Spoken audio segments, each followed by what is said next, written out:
Nako, napakarami pa ho talaga nating hindi nalalaman dyan sa operasyon na yan itong si Zaldico. Huwag nyo hong i-skip tong video na to. Napakarami hong detalye ang ilalabas nitong si Sen Mike dito sa interview niya na to kay Sir MJ Mondejar. Pero bago yan, isang like at isang subscribe. Masaya na ho tayo dyan at sa mga gusto sumali sa ating community, yung join button, nandyan lang ho sa baba. Dito sa video na to, sesegue din ho tayo dito sa interview nitong si Ma'am Hana dito kay Atty. Salvador Panelo dyan sa programa niya sa SMNI na itawag kay Panelo. Hayun na nga, umpisahan natin ang ating talakayan dito kay Alcantara. Pambihira. Oo, ito na nga ho ba ang problema. Dito tayo nagkakaroon ng komplikasyon sa totoo lang, ha? Kumbaga, itong mga ganitong banat, kung wala sanang 18 Marine, medyo meron ng dating tipong ayan, tatama na tayo diyan. Kung walang 18 Marine. 'Di ba? Kung walang 18 Marine, kung walang Master Sergeant Orly Gutesa, yang banat na yan dito kay Henry Alcantara, medyo okay. Aba, to, district engineer to. Maraming nalalaman to. 'Di ba? Pero ang problema, yang pagmumukha na yan, ilapit ko ho mga kababayan, gusto ko na duduro-duro ko, mga magnanakaw to eh. Yang pagmumukha na yan, meron hong villa, nagpapatalo ng 100 milyon sa kasino, nakinabang sa pagnanakaw na ginagawa nila sa kaban ng sambayan ng Pilipino. Yang mga pagmumukha na yan. Tapos, yung 18 Marine na hindi kumita, pinag-utusan ni Zaldico, na mag-deliver kayo dito sa ganito, kay ganyan, sa lugar na ganito. Sumunod lang yung mga mama. Sumunod lang yung mga Marine at saka mga Army. Ngayon ho, sila ang kinakasuhan. Yun ho ang nakakasama ng loob. Yung may villa na si Henry Alcantara, yung may villa, nakita nyo ho yung villa niya noong may hearing.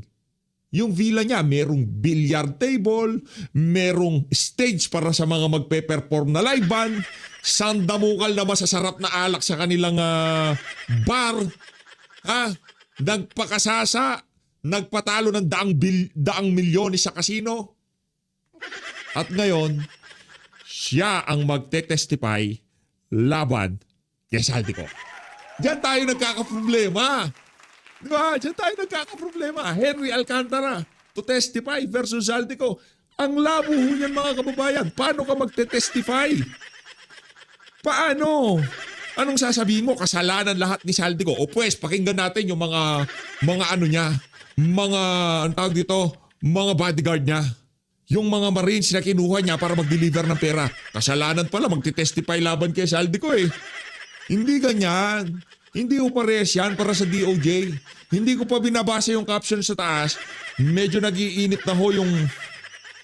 I-share nyo ho itong video na to para mamulat ang ating mga kababayan kung paano tayo pinagloloko ng gobyerno na to. Okay?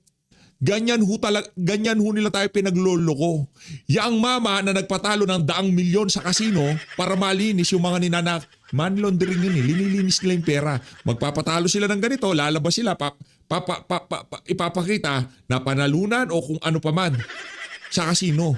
Yung mga dinadala nila doon. Di natin alam kung sino magkakasabot dyan. Pero ang problema dito, yung mga Marines na hindi kumita, yung mga Marines na napag-utusan lang, yung mga Marines na nag-deliver ng bulto-bultong male-baleta, bundle-bundle na pera, bakit hindi silang dapat mag-testify laban kay Zaldico? Wala nang mas nakakaalam pa sa operasyon ni Zaldico kung hindi yung kanyang mga inuutusan. Bakit yung mga 18 Marines sila ang ating pinapahirapan? Yan ho ang tanong natin dito sa administrasyon natin. Administrasyon na to. Henry Alcantara, a former district engineer of Bulacan, Regional Office of the Department of Public Works and Highway, DPWH, and now state witness. Anak ng Petrang Garapata. State witness? Nagpapatalo ng daang milyones sa kasino. State witness? Palakpakan! Di ba? Ang labo nun. Linilinis nyo ang pera sa kasino? Meron kayong lamesa dyan sa Bulacan 1st District Engineering Office na kung saan na nakakamada ang pera? Tapos state witness ka? Palakpakan. Oh. will testify in the trial of the malversation case against resigned lawmaker and now fugitive. Yun ang malupit. Fugitive Zaldico and 15 others in connection with the alleged substandard 289.5 million flood control project in Nawan Oriental, Mindoro. Malversation, district engineer, merong villa, kama-kamada ang pera sa First District Engineering Office. Nagpapatalo ng 100 milyon sa kasino. Magte-testify laban kay Zaldico. State witness ang datingan. Sino pang hindi malalabuan? Sige nga, paliwanag nyo sa akin. Kwento nyo sa pagong. Huwag ang ating mga kababayan. Dahil ngayong mga panahon na to, ang sambayan ng Pilipino nag-iisip na. Hindi na ho ito kagaya ng dati.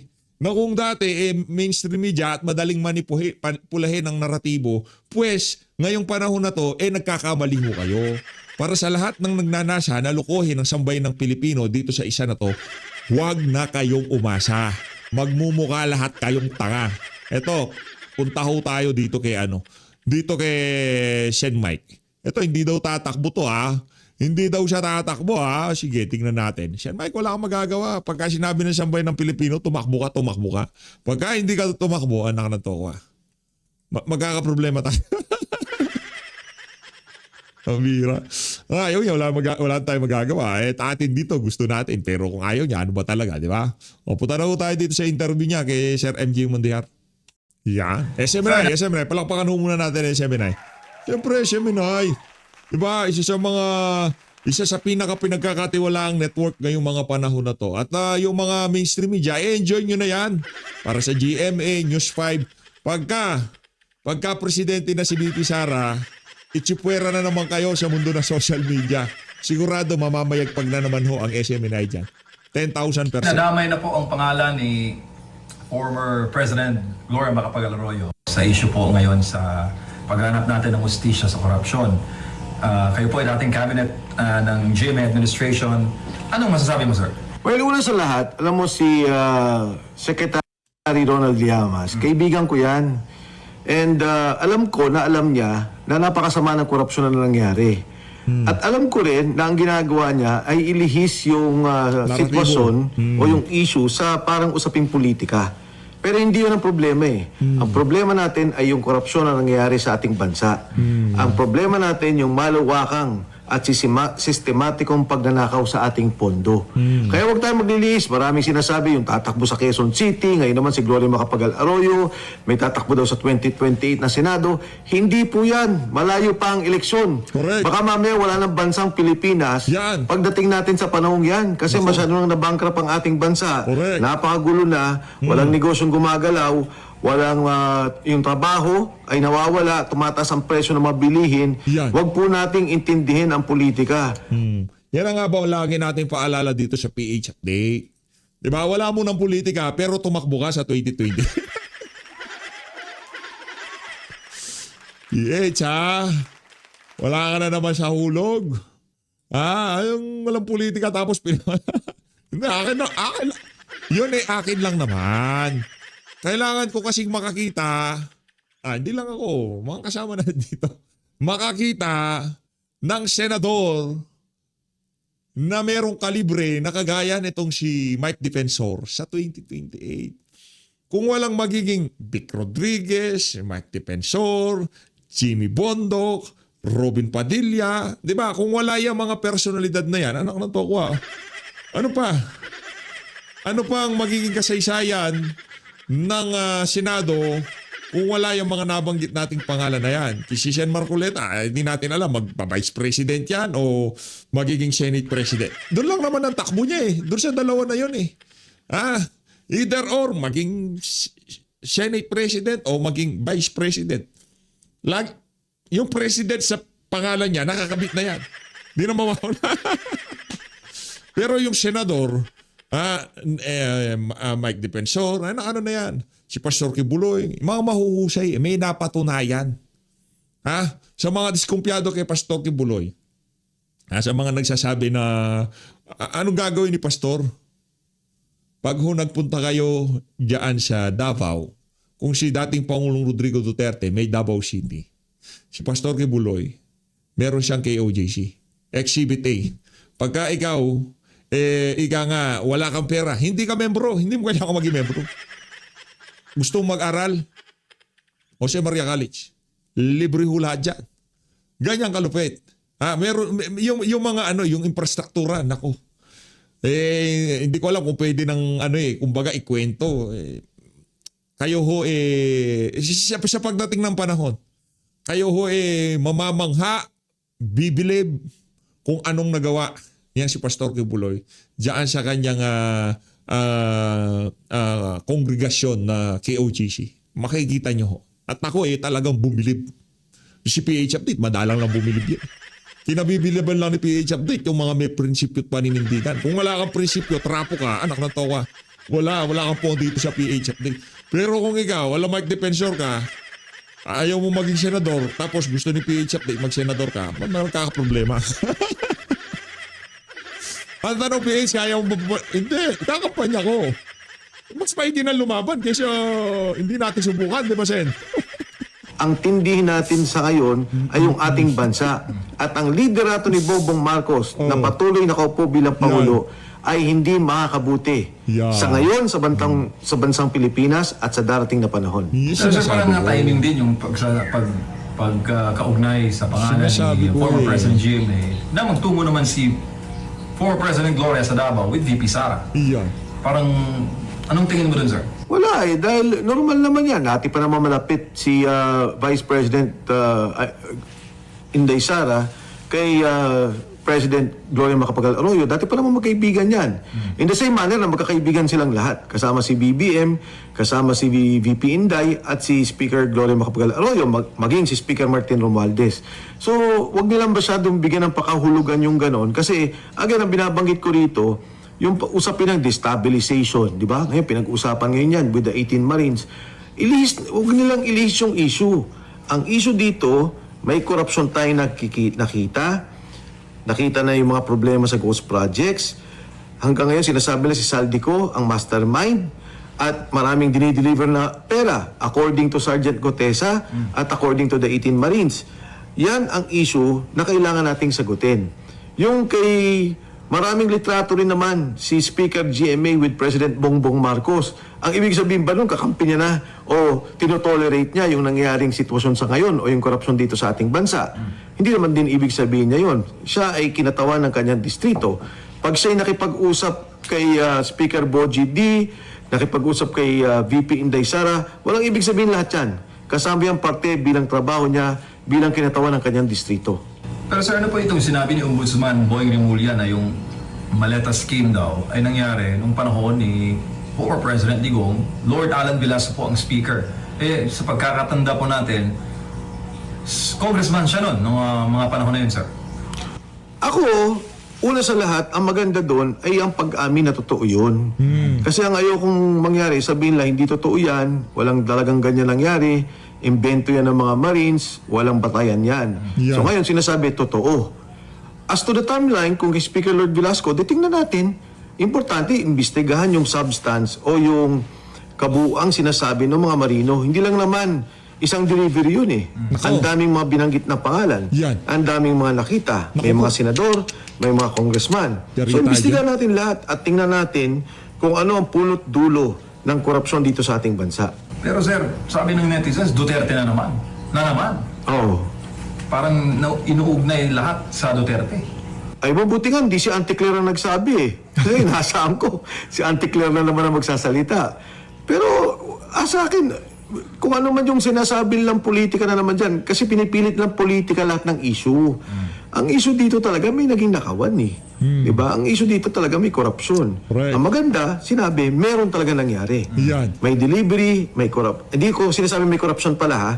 May delivery ng pera at si Saldico ang bossing, si Saldico ang pinuno nung sinasabi ng palasyo mismo ng gobyerno sa ngayon na si Saldico ang pinuno ng korupsyon. Maganda, nagsalita yung mga bata ni Saldico eh. Yan. Diba? Parang ano yan eh. May nakapatay, murder, pang.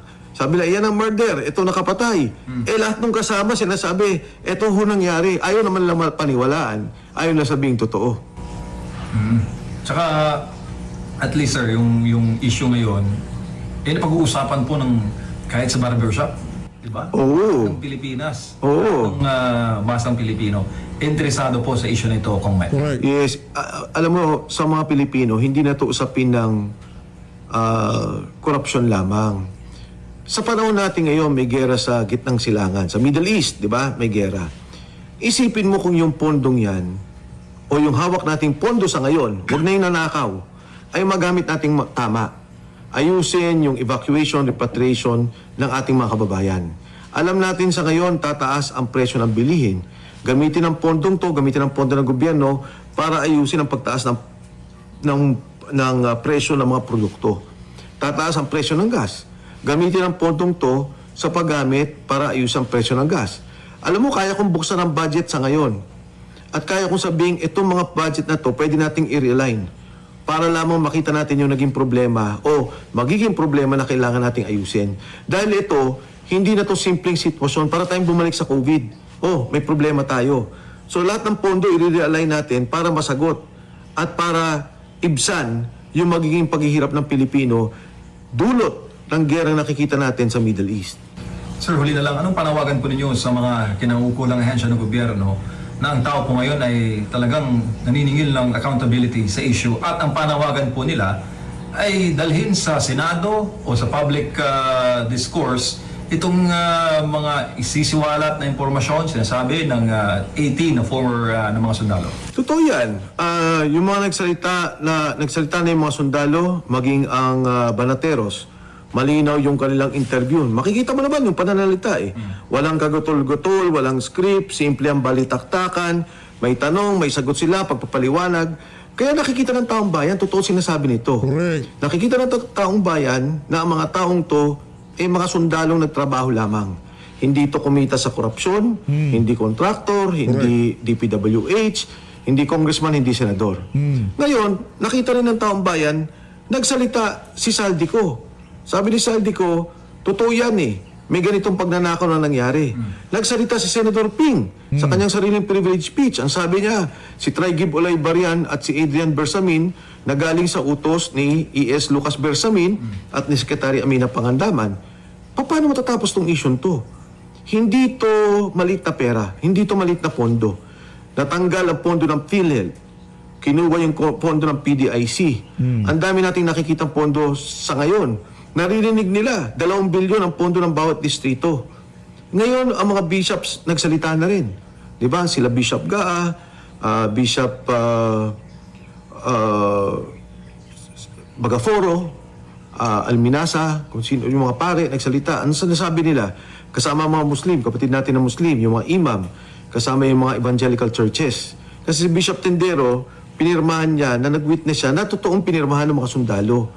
Tapos sunod-sunod, tinitira si Bishop Tendero. Sabi ng mga religious, hindi. Ginawa ni Bishop Tendero yung trabaho niya. Na talagang pinapatunayan niya na ito'y walang panggigipit, na hindi pinilit o may kapalit na pera, pumirma yung mga sundalo. Ang issue ngayon, sinasabi nila, yung sinabi. Yan. Kailangan magkaroon ng malinaw na kalutasan o merong malinaw na kasagutan doon sa mga binanggit ng sundalo. At ito lahat, inihingi natin. Ano ba nangyari sa pera natin? Ano ba nangyari sa pondo ng Pilipinas? Sino ba nang dakaw? At sino ang dapat managot? Hindi titigil yan. Nakita nyo naman, nagsimula to ng September pa ata to eh. Di ba, uminit ng November. Ilang buwan na, ayaw huminto ng taong bayan. Pabagsak ng pabagsak ang survey ng Pangulong Bongbong Marcos. Ang negosyante, mula sa loob hanggang sa labas, ayaw palakasin ang negosyo o ayaw palawakin ang negosyo. Ang unemployment, ang nawawalan ng trabaho, palaki ng palaki. At dito nga, dahil dulot na rin ng gera, pataas ng pataas ang presyo, tanong ngayon ng tao, asa na yung pondo? Sana nagamit natin sa tama. Sana magamit natin sa ngayon na may problema ang pamilyang Pilipino. Yun, napakaganda ng mga tinuran nitong si Shen Mike dyan sa interview niya na yan. Dito kay Sir MJ Mondihara. Ang sigurado dito, hindi titigil itong issue na to. Hindi tatahimik ang sambayan ng Pilipino. Tuloy-tuloy ang tuloy-tuloy yung paghahanap ng ika nga hustisya ng ating mga kababayan dito sa pagnanakaw na nangyari na to sa administrasyon nitong si Marcos Jr. Kahit na anong klaseng pangtatakip pa yan, hindi yan kakagatin ng ating mga kababayan. Dito sa bahagi ng video natin na to, dito ho tayo kay Ma'am Hana at saka dito kay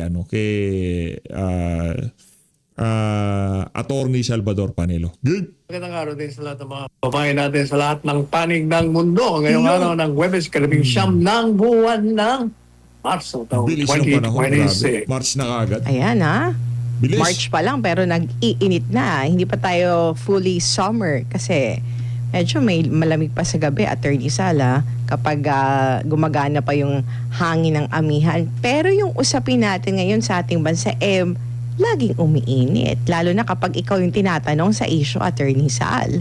Pero dun sa ating mga kababayan na nais join sa ating discussion, Attorney Sal, pwede silang tumawag, pwede silang mag-text.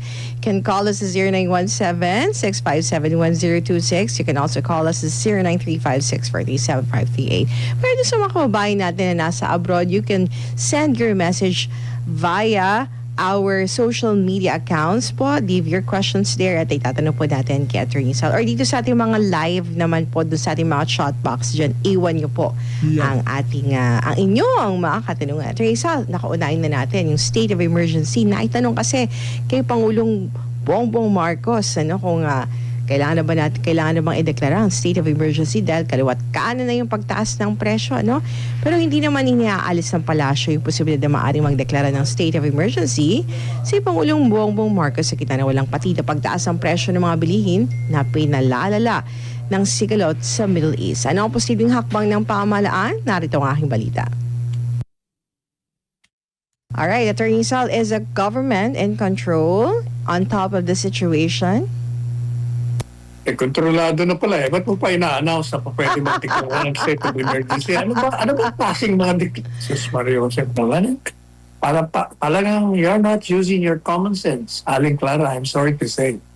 Kung hindi pa, if you're under control, so there's no need for you to be making public announcement that there might be a possibility of declaring the state.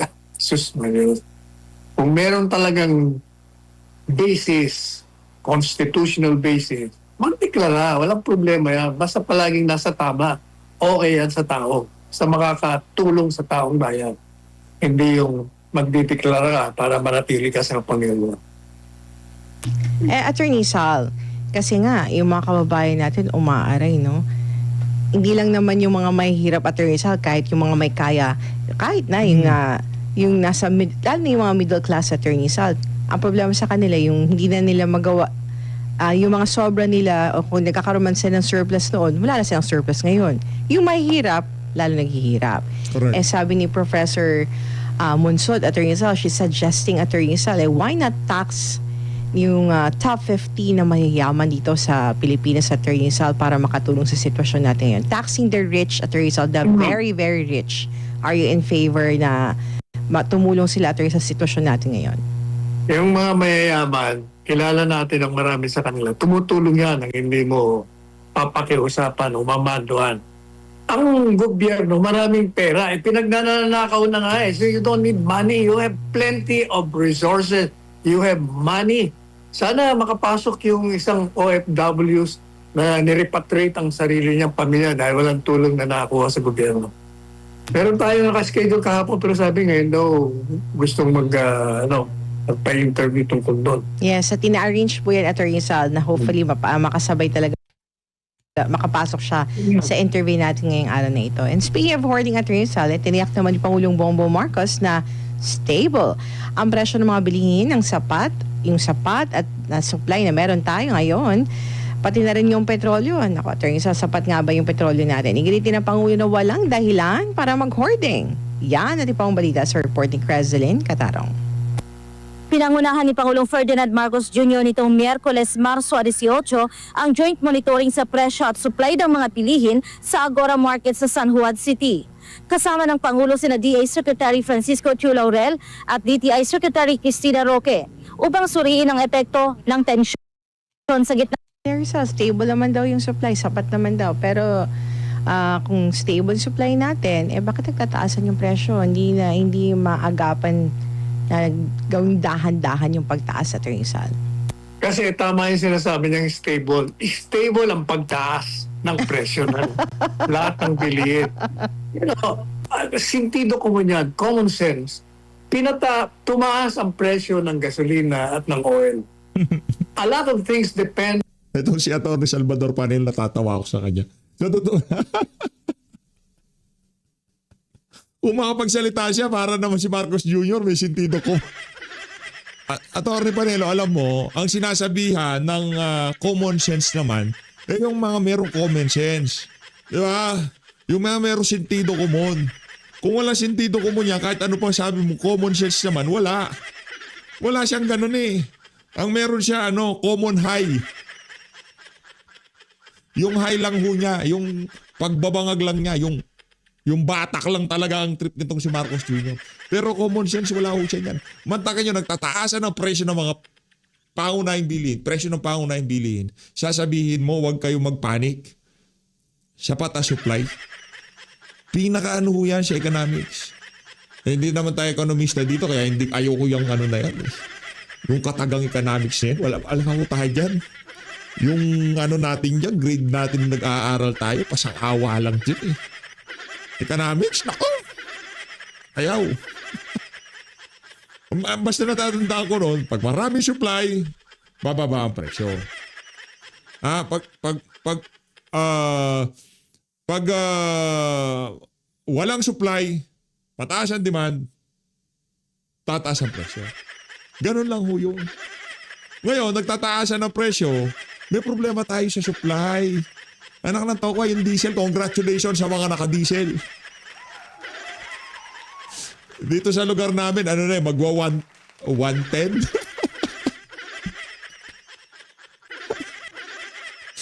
Unang panahon, nagdi-diesel ako kasi mura diesel. Mahal ng gasolina eh. Di ba? 20 pesos hanggang 15 yung depresya ng dalawa na. Magdi-diesel ako, mura. Lahat ng tao nag-diesel. Ngayon, mura gasolina. Pambira. 110. O 120 na ho. Anak ng Petra Garamata. Yung gasolina naman, 75 na. Dito sa lugar namin, swerte nga kami dito sa lugar namin, di ganun kataas. Sa ibang lugar ata, nasa 90, 80. Aray.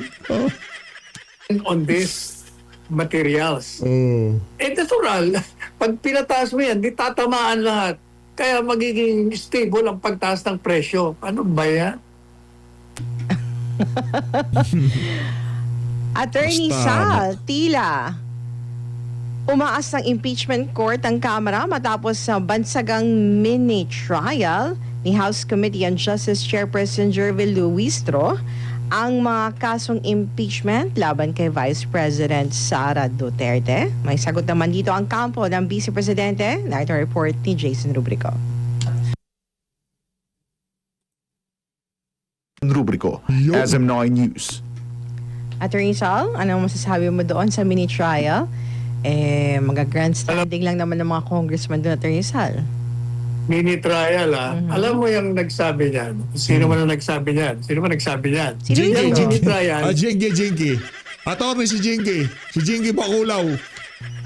it shows not only her mini ignorance of the procedure, but maxi ignorance. Yan. Ano ka ba? Ano ka ba? Abogado ko, ha? Yung, tingnan mo, nag-ruling na nga sila, sufficient in form and substance. Pag sinabi mo in substance, ibig sabihin, meron ng reasonable ground para dali mo yan sa plenary at magbotohan na kayo kung itatransmit nyo hindi. Madalit sabi, tapos na ang trabaho nyo. May rekomendasyon na nga kayo eh. Bakit pa kayo kakaroon ng investigasyon? Bakit? Kasi gusto niyo magkaroon ng plataforma para magpasikat na naman kayo. Yan. Para iladlad nyo yung mga testigo, sisiraan naman si Inday Sara kahit wala namang kabatay-batayan yung mga demanda. O yan, maxi ignorance. Yan. Talaga naman. Very ignorant ba talaga, Attorney Sal? Or iba lang talaga yung takbo ng utak nila? Kasama na yon, maxi ignorance plus gagawin nilang plataforma para magpasigat, para mambuli, para mag-block propaganda. Kaya nga dapat i-transmit na nila yan, magbotohan na kayo. At pupusta ako, hindi kayo kukuha ng 215 votes gaya ng nakuha nyo noon. Bagsak kayo, bagsak ang bilang nyo. Hanggang 100 plus na lang yan. Kaya ito nga si Ronnie Puno ng NUP, nagsalita na, o yung mga 42 yun, o di bagsak na sa 215. Hindi bubuti ng ganun-ganun lang. I think, Marami pa dyan iba. Marami ako nakausap na hindi na namin pwedeng isuko. Sumuko na kami the first impeachment kasi wala kaming choice. But this time talagang lalantad na kami. Marami ako nakausap na kongresista. so mas marami pang pwedeng umatas. Maraming babagsak ang bilang. Kasi dati 215 votes for impeachment. Wala na yan. Mawawala na yan 215 na yan. Pupusta ko sa inyo. Kasi nangyari nung last election, Attorney Sal, it was a political suicide sa maraming politiko, Attorney Sal, when they voted for the impeachment of... Kaya ano ho babantayan ho natin yan. Alam nyo, sa mga baka akala ng mga kasama natin dito sa PH Update, yung pangalan ng mga congressman na bumoto labang kay VP Sara, kung di ako nagkakamali, may listahan pa ako sa pagmumukha ng mga walang yang yun Meron pa ho tayong listahan. Ngayon, pagka mag-i-impeachment na, meron pa ba tayo? Naku, parang nabura na. Hindi, meron ho kasi tayong pangalan, sabay na mga itsura. Ngayon, nahanapin lang ho natin sa mga files natin kung nasaan na yun. Inisa-isain natin yun Ngayon, pagka naano na natin yan, lumabas na, naku, yari ho itong mga to. I-remind lang ho natin na ang sambayan ng Pilipino hindi nakakalimot. Hindi tayo nakakalimot doon sa mga bumoto para ma-impeach. Ay, na-impeach pero binasura naman ng Korte Suprema. Buti nga Di ba? Meron ho tayong listahan ng mga walang ganyan. Huwag ho kayong mag-alala mga kababayan. Pagka bumoto ulit yung mga yan, sigurado, 100%. May kalalagyan ho ulit yan sa mundo ng social media. Vice President Sara Duterte na ginawa namang unconstitutional ng Korte Suprema, and are they willing to make the same decision ngayong papalapit na rin yung 2028 elections, Attorney Sal? Meron pang gagawa niyan. Kasi nga, naglalaro pa sila. 2 years and 2 months to go pa Pwede pang magsip-sip sila sa administrasyon. Pero yung mga iba, hindi na makatagal, hindi na lalantad na raw sila. Samantala, Teresa, nanindigan ng kampo ni Vice President Sara Duterte na nakabatay lamang sa konklusyon, spekulasyon at naratibo ang mga reklamong impeachment laban sa kanya. Sinabi ni Attorney Michael Poa, tagapagsalita ng defense team ni VP Sara, na may depekto ang mga reklamong impeachment laban sa kanya. Yan ang panindigan ng kampo matapos ideklarang sufficient grounds sa mga reklamo. Ayon sa kanya, wala itong sapat na ultimate facts na hinihingi na patakaran sa tanong kung haharap si Vice President Sara Duterte sa mini-trial simula ngayong March 25. Sinabi ni Poa na wala pa siyang naging pag-uusap sa pangalawang Pangulo ukol dito. Dagdag pa niya, hindi naman obligado na personal yung pagdalo ni VP Sara sa ilalim ng mga patakaran. Anya, anumang desisyon ay ibabatay sa kanyang karapatan at sa payo ng kanyang mga abogado. Attorney Sal? Defective po ang impeachment. Parang wala namang bago. Ito din yung last na final din nila, Attorney Sal. Inulit lang nga nila, di ba? Sabi ko, it was just a rehash of the black propaganda which they used against her in the first impeachment. Wala namang bago Di ba? Paulit-ulit na natin tinalakay sa confidential funds, yung grave threats from the grave, yung confidential funds ng Office of the Vice President, yung di ba nung pag-iisip na pupugutan ng ulo. Lahat yan diniscuss na natin. It's absurd. Absurd ang grounds. Groundless na absurd pa. Kaya ano mo na yan, diretso mo na, magbutuhan na kayo. Korekta na. Mananalo naman kayo. Kahit tayo dito sa PH Update, yun ho ang gusto nating mangyari. Wala na maraming cheche-bureche. Sa butuhan, hanggang doon lang. Yung panahon ng siraan, tapos na sa Twadcom yan. Tama na yung siraan. Magbotohan na kayo, kung may bilang kayo, i-impeach nyo si VP Sara. Ngayon, kung ma-impeach nyo siya, sa Senado tayo magkita-kita. Ngayon, kung hindi nyo siya ma-impeach, mag-focus na kayo sa mga trabaho nyo dyan. Ang dami nating problema, anak ng toka. Di ba? Kawawa ho talaga tayo mga kababayan. Yung mga ulupong na nasa House of Representatives, yung mga congressman, sana na sila ho sana ngayon ang sumasalansan para makapagbigay ng kahit kakarampot na ginhawa para sa ating mga kababayan naghihirap ngayong mga panahon na to. Ang kanilang inaatupag impeachment ho ni BP Sara. Saan ba naman ho kayo nakakita? Di ba? Nagkakagulo na ang mundo. Hindi natin malaman kung world war na, magkakagira na. Di ba? Lalabas na dito sa 3 bansa na to itong sigalot na to. Ang concern pa rin ho ata nila paano ma-impeach si BP Sara. Ang dating ho ata magugunaw na mundo, impeachment pa rin ni BP Sara. Ano naman Pedro? Siya naman ho kayo nakakita. Ika nga ni Rodante. Kaysa, Kamara de Representante. Pagdating niyo sa Senado, wala. 4 lang o hanggang 6 lang ang boboto for conviction. Samantala, Attorney Sal, ipinag-utos naman ni Pangulong Ferdinand Marcos Jr. ang pansamantalang pagsuspende sa itinakdasan ng pagtaas ng pamasahe sa pampublikong transportasyon. Ginawa yung hakbang kasunod ng patuloy na tensyon sa Middle East. Magbabalik si Crescent Catanong para Yung ano nga ba yun? Wala yata. Ano nga yung pinakapunto niya? yung pagtaas ng yung pagtaas din na no fare hike, Attorney Sal. Alam po ninyo, yung tama siya doon, kakampihan ko si Marcos Jr. doon. Talagang dapat pahinto niya yung price hike. Ang problema kasi, dineregulate ninyo dapat ibalik nyo sa regulation. Kasi pag dineregulate nyo, ang pagtaas ng presyo sa gasolina, sa oil, talagang walang humpay ang pagtataas nila. Lalo pa kung yung pang-Energy Regulatory Board, kasapakat pa nila, walang mangyayari. Kaya tama yan, isuspindi mo. Tama yan ang gagawin mo. Samantala, Attorney Sal, posible naman na magdagdag ng ayuda ang gobyerno para sa tsuper at operator sakaling tumagal ang krisis sa petrolyo. Ayon sa LTFRB, mas magkakaproblema yung gobyerno kung bababa ang bilang ng mga pasahero kaysa sa pagtaas ng presyo ng langis. Si Aaron Rojas para sa balita. Ayun, Attorney Sal. Kailangan talaga magbigay ng ayuda ang gobyerno dahil magkakaroon ng problema ang mga jeepney drivers natin. Ito yung tamang Wala naman- panahon, di ba, Attorney Sal, na magbigay ng Wala. ayuda. Tsaka walang problema sa walang problema sa pera. Ninanakaw lang nga Ang dami nating pera Hindi yan ang hindi ko maintindihan bakit hindi po pwede mag-ayuda, magbigay ng ayuda. Emergency. Nagawa nga ni Presidente Duterte nung panahon niya, bakit hindi magagawa ngayon niya? Mas matindi pa yung problema ng pandemic kaysa ngayon. Correct.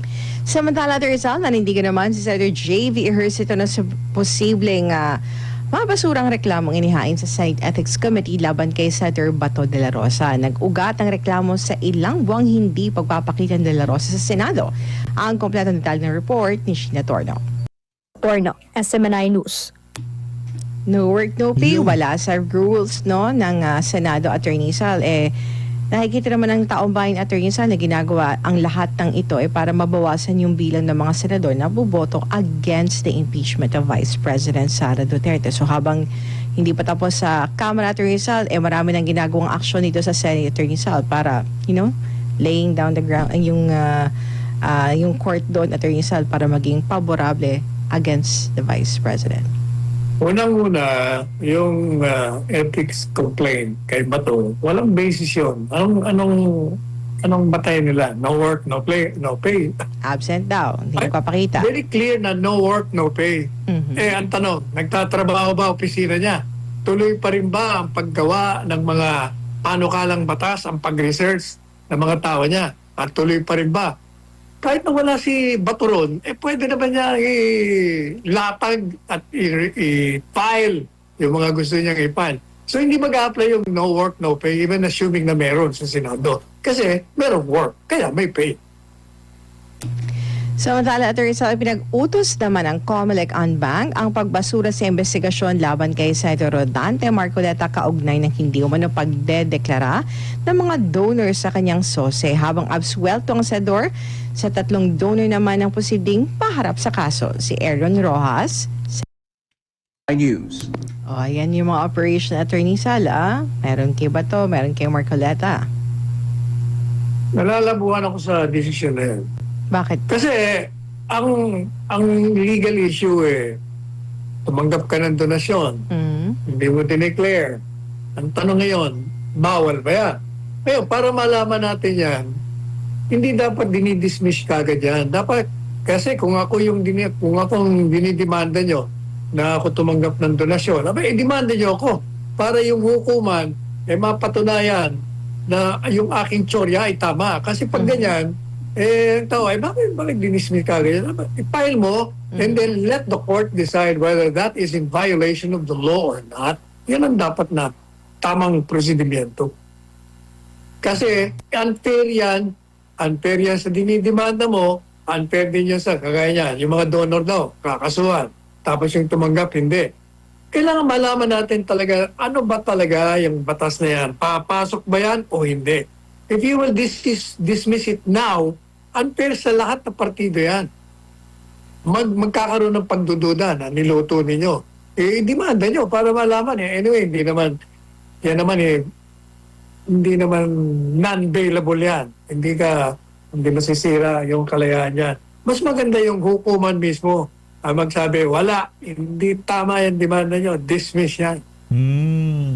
Samantala, Attorney Sal, nilinaw naman ng Office of the Ombudsman na hindi ligtas sa ibang mga kaso si dating DPWH Undersecretary Roberto Bernardo kahit sa itong state witness of flood control case sa Sandigan Bayan. Ayon sa kanya, walang blanket immunity na ibinigay ang Ombudsman. Yan at iba pang detalye sa report ni And with that explanation, Attorney Sal, anong masasabi mo dun sa pahayag ni Assistant Ombudsman Miko Clavano? Una, punta natin yung sa Ombudsman. Yung sa Ombudsman,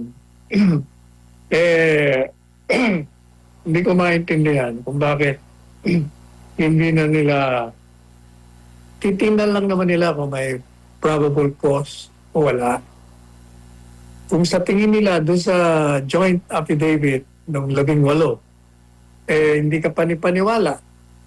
Pero kailangan kasi, pati yung sa DOJ, para kung may pagdududa ka, kung nakikita mo merong mga contradiction, ipatawag mo at magbigay ka ng mga clarificatory questions para malaman mo kung totoo o hindi. On the basis of their answers in relation to their joint affidavit, malalaman mo kung tama o mali.